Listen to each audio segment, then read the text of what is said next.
खतांचा घोटाळा उघड करताना दमानियांना रोखण्याचे प्रयत्न, स्वस्तात मागवलेलं खत माझ्यापर्यंत पोहोचू दिलं नाही, सामाजिक कार्यकर्त्या अंजली दमानी यांचा आरोप।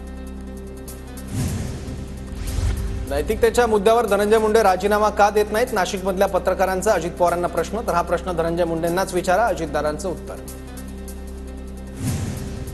अजित पवारांनी धनंजय मुंडेंचा राजीनामा घ्यावा, राजीनामा द्यायचा की नाही हे पण आता मंत्री ठरवणार का, अंजली दमानी यांचा सवाल।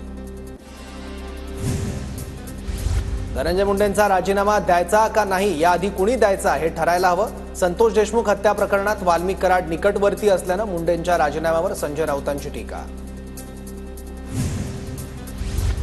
दसांनी आंदोलन उभं करून देशमुख कुटुंबाच्या अश्रूंचा बाजार केला, जरांगेंच्या आंदोलनाची धार कमी करण्यासाठी दसांना पुढे आणलं, संजय राऊतांचा भाजपवर गंभीर आरोप। बावनकुळे आमची सांत्वनपर भेट घ्यायला का आले नाही, धनंजय देशमुखांचा प्रदेशाध्यक्ष बावनकुळेंना सवाल। बूथ प्रमुखाच्या कुटुंबाची भेट घेण्याचं गांभीर्यानं का घेतलं नाही, देशमुखांचा सवाल। संसदेच्या अधिवेशनात सुळेंनी बीडचा मुद्दा प्रखरतेनं मांडावा, देशमुख हत्येप्रकरणी मस्साजोगच्या ग्रामस्थांची मागणी। तर कृष्ण आंधळेसारखा गुन्हेगार प्रशासनाला का सापडत नाही, ग्रामस्थांचा सवाल। सुप्रिया सुळे उद्या देशमुख कुटुंबियांची भेट घेणार, सुप्रिया सुळेंकडून आम्हाला न्यायाची अपेक्षा, आरोपीचं समर्थन करणाऱ्यांच्या बंदोबस्ताबाबत सुळेंशी बोलणार, धनंजय देशमुखांची माहिती। शिंदेंच्या शिवसेनेतील नेते विजय करंजकर यांच्यावर राष्ट्रवादीच्या आमदार सरोज अहिरेंकडून आरोप, अहिरेंकडून अजितदारांसमोर शिवसेनेच्या नेत्याची तक्रार। तर सुरुवात भगूरच्या माजी नगराध्यक्षांकडून झाली, अहिरेंचा आरोप।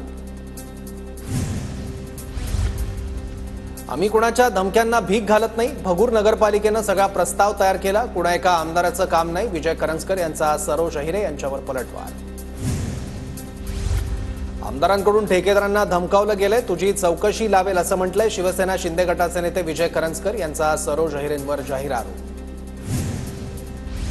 न्यू इंडिया बँक लुटली गेली, त्यात सर्व भाजपचे लोक, राऊतांचा आरोप। तर मुलुंडचा पोपटलाल गेला कुठं, राऊतांचा सवाल। संजय राऊत यांनी पब्लिसिटी स्टंट कमी करावेत, किरीट सोमय्या यांचं राऊतांना प्रत्युत्तर। दरम्यान भाजपच्या लोकांनी न्यू इंडिया बँक लुटल्याचा राऊतांकडून आरोप। अजित पवारांच्या राष्ट्रवादीकडून 19 ते 27 फेब्रुवारीपर्यंत स्वराज्य सप्ताहाचं आयोजन, 19 तारखेला राष्ट्रवादीचे मंत्री प्रत्येक गडावर जाऊन शिवजयंती साजरी करणार। मी 11व्यांदा राज्याचा अर्थसंकल्प सादर करणार, समाजातल्या प्रत्येक घटकाला न्याय देण्याचा प्रयत्न करेन, तरुणांच्या हाताला रोजगार देण्यासाठी प्रयत्न करणार, उपमुख्यमंत्री अजित पवारांचा राज्यातील जनतेला संदेश।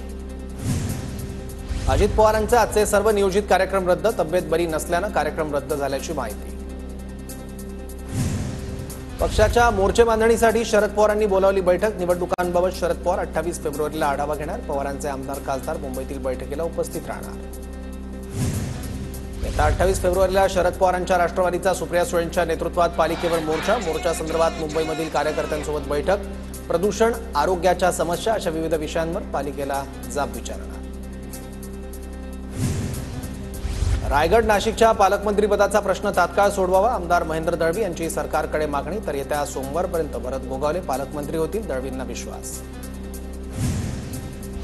मालवण शिवरायांच्या पुतळ्याच्या उभारणीच्या कामाला वेग, ऑस्ट्रेलियन कंपनीकडून वाऱ्याच्या वेगाची तपासणी होणार, अभियंता महेंद्र केणींची माहिती। सोलापूरच्या मोहोळ तालुक्यातील अनगर अप्पल तहसील कार्यालय अखेर रद्द, शासनाचा जीआर उच्च न्यायालयाकडून रद्द, तहसील कार्यालय रद्द झाल्याने संघर्ष समितीकडून आनंद व्यक्त। सांगली इस्लामपूर रोडवर चारचाकीचा अपघात, रस्त्याच्या कडेला सुरक्षा कठडे नसल्यानं चारचाकी थेट रस्त्याच्या खाली कोसळली, चारचाकीचं मोठं नुकसान। यवतमाळच्या रुढा गावात पोलीस पाटलावर हल्ला, अवैध दारू पकडून दिल्याच्या रागातून हल्ला झाल्याची माहिती, विश्वास धवणेकडून पोलीस पाटील सुदाम थुलवर काठीनं हल्ला। ओडिशा राज्यात 3 माओवाद्यांना अटक, गडचिरोलीतील गुन्ह्यात सहभाग, माओवादी चळवळीवर आळा घालण्यासाठी सीमा सुरक्षा दलाचं ऑपरेशन। अमरावतीच्या चिखलदऱ्यात निसर्गाचा चमत्कार, देवी पॉइंट मंदिरात 3ही ऋतूंमध्ये मंदिरात थंड पाण्याचा वर्षाव, वैशिष्ट्य म्हणजे पाण्याचा वर्षाव होत असताना अंबादेवीचा गाभारा कोरडा। वाशिम जिल्ह्यात अनुदानित विहिरींसाठी शेतकऱ्यांची प्रतीक्षा, अनुदानाचा लाभ न मिळाल्यानं शेतकऱ्यांमधून नाराजी व्यक्त। 22 फेब्रुवारीला सिंधुदुर्गातील आंगणेवाडीच्या भराडी देवीच्या यात्रेला सुरुवात होणार, दर्शनासाठी मुख्यमंत्री देवेंद्र फडणवीस आणि उपमुख्यमंत्री एकनाथ शिंदे यांच्यासह अनेक मंत्री हजेरी लावणार, यात्रेसाठी जोरदार तयारी सुरू।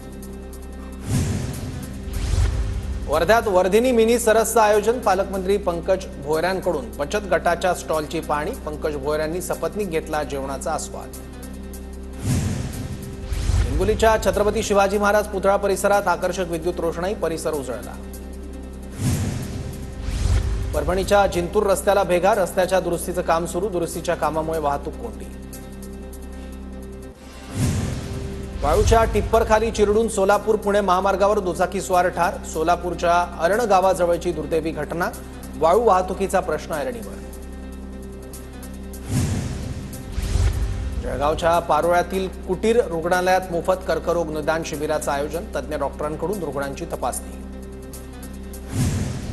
इचलकरंजी शहरामध्ये वैद्यकीय प्रतिनिधी संघटनेकडून हेल्मेट जनजागृती मोहीम यमदेवाच्या वेशात हेल्मेटबद्दल जनजागृती नंदुरबारच्या शहादा तालुक्यातील लोहारा गावात शेतकऱ्याच्या गोठ्याला भीषण आगीत 2 म्हशी होरपळल्या अग्निशमन गाडी 2 तास उशिरा आल्यानं नागरिकांमध्ये रोष केंद्र सरकारच्या पीएम ई बस योजनेद्वारे नागपूर मनपाला 40 ई बसेस प्राप्त होणार केंद्रीय गृहनिर्माण आणि शहरी व्यवहार मंत्रालयाच्या पथकाकडून पाहणी मुंबईत आजपासून पुन्हा गारवा तापमानात काही अंशांनी घट होण्याचा हवामान विभागाचा अंदाज तर दुपारी उन्हामुळे मुंबईकर हैराण पुणे शहरातील कमाल तापमानात वाढ तर किमान तापमानातही घट पहाटे थंडी दुपारी उन्हाचा चटका बीडीडीतील दुकानांचा तिढा सुटेना पुनर्विकासात 500 फुटांचं दुकान मिळणार की नाही यावर आता उच्च न्यायालयात अंतिम सुनावणी पुनर्विकासात 500 फुटांचं दुकान मिळावं यासाठी दुकानदार न्यायालयात उन्हाच्या चटक्यांमुळे मुंबईसह राज्यभरातील विजेच्या मागणीचा आलेख चढू लागला उन्हाळ्यात 31,000 मेगावॉटचा टप्पा ओलांडण्याचा अंदाज पुण्यातील सद्गुरू शंकर महाराज समाधीस्थळाखालून मेट्रो मार्ग नको भुयारी मार्ग सरकवण्यासाठी 35 गणेशोत्सव मंडळांकडून उपमुख्यमंत्री अजित पवार आणि पुणे मेट्रो संचालकांना निवेदन पुणे महापालिकेत समाविष्ट 34 गावात कर वसुली नाही कर वसुलीला राज्य शासनाची स्थगिती महापालिकेला जवळपास 250 कोटींचा फटका सीईटी परीक्षांचं अंतिम वेळापत्रक जाहीर पीसीबी गटाची परीक्षा 9 ते 17 एप्रिल तर पीसीएम गटाची परीक्षा 19 ते 27 एप्रिल दरम्यान होणार राजधानी दिल्लीसह एनसीआरमध्ये भूकंपाचे धक्के जवळपास 10 सेकंद भूकंपाने जमीन हादरली दरम्यान भूकंपात कोणतीही जीवितहानी नाही यूपीआयसाठी ऑटोमेटेड चार्ज बँक प्रणाली लागू गेलेले पैसे तात्काळ खात्यात येणार याआधी फेल झालेल्या ट्रान्झॅक्शनचे पैसे खात्यात येण्यासाठी 2 ते 3 दिवस लागत होते ब्राझीलमध्ये 6 जुलैला ब्रिक्स परिषद यंदा परिषदेद्वारे जागतिक संस्थांमध्ये सुधारणांसाठी दबाव निर्माण करण्यासह दक्षिणी जगातील देशांमध्ये सहकार्य वाढवण्यावर भर दिला जाणार